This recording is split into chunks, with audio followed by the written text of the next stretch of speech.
Just to respond to the colleague who asked about the status in terms of South Sudan being the most unsafe for aid workers, and to share this year so far, today is just in August, 5 humanitarian colleagues were killed while they were on duty working. So your question around how do they seek that engagement, how do they live and ensure that they have that acceptability within the community? As humanitarians, we operate under what are called the humanitarian principles, and that's neutrality, independence, and impartiality. So it means when we go in, we see people as human beings. Not in terms of, what village you've come from, who you were during a war, none of that. It's humanity first. And then our response is based on what's called the humanitarian imperative.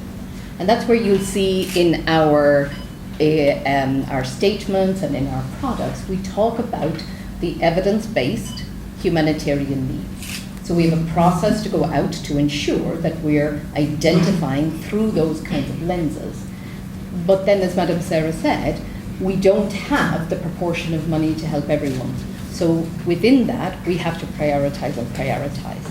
So the engagement with every single community at every single level is vital.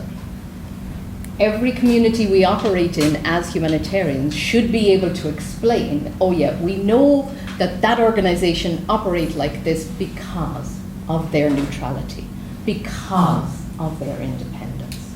So as humanitarians, we leverage the humanitarian principles, but it's really important that we explain that, and then probably what's more important is that we stop talking and we listen.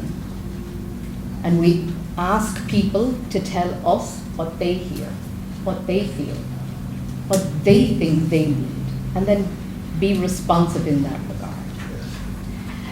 Another colleague just asked about the status in terms of flooding.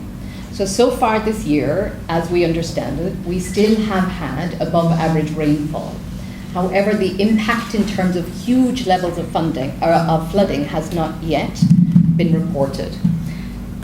However, I will say to you, last weekend on Friday, there was 1 day of rain in the Bentu area, and the colleague shared photographs where people were up to their ankles in water, 1 day of rain. The predominant damage right now is because of the nature of the torrential rain. Crops are being damaged.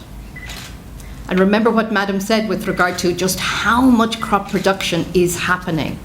The crops that were in the field damaged, people's homes, the tukals breaking down, the roofs leaking, etc. So for the moment, that's the predominant impact as we're hearing. But we would expect as we move further into the rainy season, that will become more impacting in terms of people's